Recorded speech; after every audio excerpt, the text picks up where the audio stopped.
नमस्कार। 3 minute fact series में एक बार पुनः आप सभी का स्वागत। हमारी स्टेट पॉलिटी में हमने जो पंचायत समिति हम पढ़ रहे थे, पंचायती राज व्यवस्था, और पंचायती राज व्यवस्था में आज हम राजस्थान में जो पंचायती राज संस्था हैं इनके बारे में, इनके जो महत्वपूर्ण तथ्य हैं या इससे संबंधित जो भी विवरण है इनके बारे में चर्चा करेंगे। यहाँ से भी अक्सर एक क्वेश्चन पूछा जाता है पंचायती राज, पहले भी मैंने बताया था कि पंचायती राज वाला जो टॉपिक है यहाँ से प्री में हर बार एक क्वेश्चन पूछा जाता है। तो इनकी जो क्लासें हैं वो भी काफी ज्यादा हो गई है। अभी नगरीय जो निकाय है वो बाकी पड़े हैं, इसके बाद हम नगरीय निकाय शुरू करेंगे। ठीक है, तो चलिए शुरू करते हैं अपने राजस्थान में पंचायती राज व्यवस्था। राजस्थान में पंचायती राज व्यवस्था की हमने बात की थी, तो राजस्थान में थ्री स्टेज पंचायती राज व्यवस्था है। सबसे नीचे के स्तर पर कौन सी है? ग्राम पंचायत। मीडिएटर कौन सी है? पंचायत समिति। और सबसे अपर स्टेज पर कौन सी है? जिला परिषद। ठीक है, इन तीनों के बारे में एक साथ ही देख लेते हैं। सबसे पहले देखते थे जो ग्राम पंचायत स्तर पर होती है, इसका पॉलिटिकल प्रमुख कौन होता है, राजनीतिक प्रमुख कौन होता है? तो गांव पे सबसे प्रमुख कौन होता है? सरपंच होता है। उधर पंचायत समिति का प्रमुख कौन होता है? प्रधान। और जिला परिषद का प्रमुख कौन होता है? जिला प्रमुख, इसका राजनीतिक प्रमुख होता है। अगर प्रशासनिक एडमिनिस्ट्रेटिव देखें तो एडमिनिस्ट्रेटिव रूप से जो ग्राम पंचायत होती है इसमें मेन कौन होता है? अपना वीडियो होता है, पहले जिसको ग्राम सेवक कहा जाता था। दूसरा, पंचायत समिति पर कौन होता है? बीडीओ, ब्लॉक डिवीजन ऑफिसर, जो अपने आरएस से सिलेक्टेड होते हैं। और जिला परिषद सीईओ, चीफ एग्जीक्यूटिव ऑफिसर, ये आईएएस से सिलेक्टेड होते हैं। ये जिला परिषद का प्रशासनिक अधिकारी होता है। न्यूनतम आयु कितनी है? तीनों को मैंने पहले बता दिया कि चाहे पंचायती राज की किसी भी स्तर में हो, न्यूनतम आयु कितनी है? हमेशा 21 वर्ष ही रहेगी। इसके बाद में चुनाव में हम ग्राम पंचायत में देखते हैं, ग्राम पंचायत में एक वार्ड पंच होता है, उस वार्ड पंच का चुनाव प्रत्यक्ष रूप से होता है। सरपंच होता है, सरपंच का चुनाव प्रत्यक्ष रूप से होता है। और उप सरपंच होता है, उसका चुनाव अप्रत्यक्ष रूप से होता है, ध्यान रखना। अब ये प्रत्यक्ष और अप्रत्यक्ष का क्या मतलब हो गया? प्रत्यक्ष यानी डायरेक्ट चुनाव, डायरेक्ट इलेक्शन वे इलेक्शन होते हैं जिसमें आम जनता है वो वोट देती है। और इनडायरेक्ट इलेक्शन वो होते हैं जिसमें जनता द्वारा चुने हुए जो प्रतिनिधि रिप्रेजेंटेटिव होते हैं उनके द्वारा किसी को चुना जाता है। ठीक है, जैसे राष्ट्रपति हो गया, तो राष्ट्रपति का इलेक्शन इनडायरेक्ट होता है। क्यों? क्योंकि राष्ट्रपति में आम जनता वोट नहीं देती, हमने जो रिप्रेजेंटेटिव भेजे हैं एमएलए एमपी वो चुनाव करते हैं राष्ट्रपति का। ठीक है, तो अब क्या हो गया? वार्ड पंच में डायरेक्ट जो गांव ग्राम पंचायत के वोटर होते हैं वो वोट देते हैं। सरपंच में भी डायरेक्ट देते हैं, परंतु उप सरपंच का चुनाव कभी नहीं होता। उप सरपंच का फिर चुनाव कैसे होता है? जो वार्ड पंच होते हैं इन्हीं में से एक व्यक्ति क्या बन जाता है? अपने उप सरपंच बन जाता है। फिर पंचायत समिति सदस्यों का चुनाव क्या होता है? जो पंचायत समिति के सदस्य होते हैं इनका चुनाव डायरेक्ट होता है, परंतु प्रधान एवं उप प्रधान का चुनाव अप्रत्यक्ष या इनडायरेक्ट होता है। क्यों? क्योंकि प्रधान एवं उप प्रधान होते हैं वो पंचायत समिति के सदस्यों में से ही चुने जाते हैं। जैसे अपने प्रधानमंत्री चुना जाता है, मुख्यमंत्री चुना जाता है। जैसे राजस्थान में बात करें, अभी मुख्यमंत्री उप मुख्यमंत्री है, कैसे चुने गए? विधानसभा के सदस्य चुने गए 200, उनमें से एक व्यक्ति का बन गया मुख्यमंत्री और 2 अन्य सदस्य क्या बन गए? उप मुख्यमंत्री। इसी तरीके से पंचायत समिति के सदस्यों में से एक व्यक्ति क्या बन जाता है? प्रधान, और एक व्यक्ति क्या बन जाता है? उप प्रधान। प्रधान और उप प्रधान के लिए डायरेक्ट चुनाव कभी नहीं होते। चुनाव किसके लिए होते हैं? पंचायत समिति सदस्यों के लिए होता है। इसी प्रकार जिले में देखा, जिला परिषद में, तो जिला परिषद के सदस्यों का चुनाव जनता द्वारा डायरेक्ट रूप से होता है। और उप जिला प्रमुख और जिला प्रमुख है वो जिला परिषद के सदस्यों में से चुने जाते हैं। इसका मतलब इनका चुनाव क्या होता है? अप्रत्यक्ष रूप से होता है। तो ये जो डायरेक्ट इलेक्शन, इनडायरेक्ट इलेक्शन, ये कई बार प्री में क्वेश्चन पूछा जाता है, इसको ध्यान रखना। ठीक है, जो गांव से रिलेट कर पा रहे हैं उनको तो ये सब चीजें पता होगी। आई डोंट थिंक सो इनमें याद रखने जैसी कुछ चीजें थी, एक बार देख लेना। फिर इनको शपथ कौन दिलाता है? तो जो वार्ड पंच और उप सरपंच और सरपंच होता है उनको पीठासीन अधिकारी द्वारा शपथ दिलाई जाती है। पंचायत समिति सदस्यों को पीठासीन अधिकारी द्वारा शपथ दिलाई जाती है। परंतु जो उप प्रधान और प्रधान होता है उसको शपथ कौन दिलाता है? अपने एसडीएम साहब दिलाते हैं। फिर जिला परिषद सदस्यों को पीठासीन अधिकारी द्वारा और उप जिला प्रमुख एवं जिला प्रमुख को शपथ कौन दिलाता है? जिला कलेक्टर दिलाता है। इसके बाद में त्याग पत्र, ये महत्वपूर्ण है, यहां से कई बार क्वेश्चन पूछा जाता है। तो वार्ड पंच, उप सरपंच एवं सरपंच तीनों है वो अपना त्याग पत्र किसको देते हैं? बीडीओ को, ब्लॉक डिवीजन ऑफिसर को देते हैं। पंचायत समिति के सदस्य एवं उप प्रधान, पंचायत समिति के सदस्य एवं उप प्रधान अपना त्याग पत्र प्रधान को देते हैं। और प्रधान अपना त्याग पत्र किसको देता है? जिला प्रमुख को देता है। ध्यान रखना है, प्रधान अपना त्याग पत्र किसको देता है? जिला प्रमुख को देता है। जिला परिषद के सदस्य एवं उप जिला प्रमुख अपना त्याग पत्र जिला प्रमुख को देते हैं। और जिला प्रमुख अपना त्याग पत्र संभागीय आयुक्त को देते हैं। अगर क्वेश्चन इसमें आएगा तो ये इसके पूछे जाने की सबसे ज्यादा प्रबल संभावना है।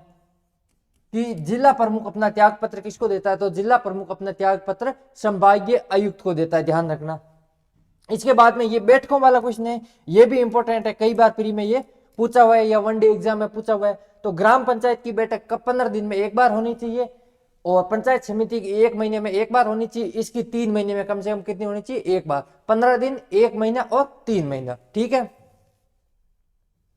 फिर निर्वाचित सदस्यों की संख्या कितनी होगी, तो ग्राम पंचायत है उसको 9 वार्डों में विभाजित किया जाएगा, कितने, 9 वार्डों में। अगर 3000 से कम जनसंख्या है तो 9 वार्डों में विभाजित किया जाएगा। अगर किसी ग्राम पंचायत की संख्या 3000 से ज्यादा है तो प्रति 1000 जनसंख्या अधिक पर 2 अतिरिक्त सदस्य, 2 एक्स्ट्रा सदस्य चुने जाएंगे। इसका क्या मतलब हुआ, इसका मतलब ये हुआ कि मान लो किसी की जनसंख्या 5000 है, कितनी है, 5000, तो कितने सदस्य होंगे, वार्ड पंच कितने होंगे, उनके कितने वार्डों में वो ग्राम पंचायत डिवाइड होगी, तो सीधे शायद 3000 की जनसंख्या पर कितने, 9, और फिर प्रति 1000 पर 2 एक्स्ट्रा, तो 3000 के बाद में कितना है, 1000, और 1000 2000 हो गए, तो प्रति पे कितने, 2000, प्रति पे कितने हैं, 2, तो 1000 पे 2 एक्स्ट्रा हो गए, 1000 पे 2 एक्स्ट्रा हो गए, 5000 सदस्य हो गए ग्राम पंचायत के, और कुल 9, 10, 11, 12, 13, तो इस ग्राम पंचायत में वार्ड कितने होंगे, 13 वार्ड होंगे, ठीक है। इसी प्रकार पंचायत समिति में न्यूनतम वार्ड 15 होंगे, और ये 15 वार्ड होंगे 1 लाख की जनसंख्या पर। अगर 1 लाख से अधिक जनसंख्या है तो प्रति 15,000 की जनसंख्या पर 2 अतिरिक्त बनाए पंचायत समिति के सदस्य होंगे। और जिला परिषद में न्यूनतम सदस्य कितने होंगे, 17। इसकी जो पॉपुलेशन है वो है 4 लाख। अगर 4 लाख से अधिक होती है तो प्रति 1 लाख पर 2 अतिरिक्त सदस्य चुने जाएंगे। ये एग्जाम में कई बार पूछा जाता है, इसको अच्छे से ध्यान रखना कि इनका जो निर्वाचित सदस्यों की संख्या होती वो कितनी होती है। इसके बाद में सबसे लास्ट में देख लेते हैं इनके सदस्य कौन कौन से होते हैं। ये भी कई बार एग्जामों में पूछा जाता है, अगर डीप पे क्वेश्चन पूछा जाएगा तो यहाँ से पूछा जाएगा। सदस्य की बात करें तो पहला होता है ग्राम पंचायत का, तो ग्राम पंचायत का ग्राम विकास अधिकारी बीडीओ होता है। फिर उस ग्राम पंचायत के पंचायत समिति व जिला परिषद के सदस्य, अगर उस ग्राम पंचायत से कोई पंचायत समिति या जिला परिषद का सदस्य चुना गया है तो भी वो संबंधित ग्राम पंचायत के सदस्य होंगे। इसके अलावा हमने जो पहले पढ़े थे वार्ड पंच, उप सरपंच और सरपंच तो होंगे। इसमें कौन होगा, पंचायत समिति में खंड विकास अधिकारी बीडीओ ब्लॉक डिवीजन ऑफिसर होगा। इसके अलावा पंचायत समिति के सदस्य क्या बोलते हैं उसको, प्रधान, उप प्रधान और प्रधान होंगे। इसके अलावा क्या होंगे, उस पंचायत क्षेत्र के विधायक जो एमएलए होगा वो होगा। अगर उससे कोई जिला परिषद के सदस्य है वो होगा। अगर उस पंचायत समिति का कोई अपने मेंबर ऑफ पार्लियामेंट एमपी या सांसद होगा वो इसका सदस्य होगा। और उस पंचायत समिति में जितने भी ग्राम पंचायत आते हैं उनके सभी सरपंच क्या होंगे, इसके सदस्य होंगे। फिर जिला परिषद में मुख्य कार्यकारी अधिकारी सीईओ, चीफ एग्जीक्यूटिव ऑफिसर इसका सदस्य होगा। और उस जिले के समस्त सांसद यानी लोकसभा और राज्यसभा के सांसद इसके मेंबर होंगे। जितने भी विधायक हैं चाहे वो विधानसभा के हो चाहे विधानमंडल के, वो इसके मेंबर होंगे। और समस्त प्रधान सांसद द्वारा मदद सदस्य और जिला कलेक्टर भी इसका क्या होगा, सदस्य होगा। तो ये अपने राजस्थान में जो पंचायती राज व्यवस्था है इसके 3 स्तर, और इसके 3 स्तर के बारे में महत्वपूर्ण तथ्य, एक तथ्य और ऐड कर लेना। एक अपना तथ्य है कि जो इनकी उल्लेख है ना, थोड़ा सा ये वापस देख लेते हैं, ये क्वेश्चन एग्जाम में पूछा जा सकता है, ठीक है। जो ग्राम पंचायत, पंचायत समिति और जिला परिषद, तो अपने एक अधिनियम हमने पढ़ा है, राजस्थान पंचायती राज अधिनियम 1994। राजस्थान पंचायती राज अधिनियम कब बना, 1994 में।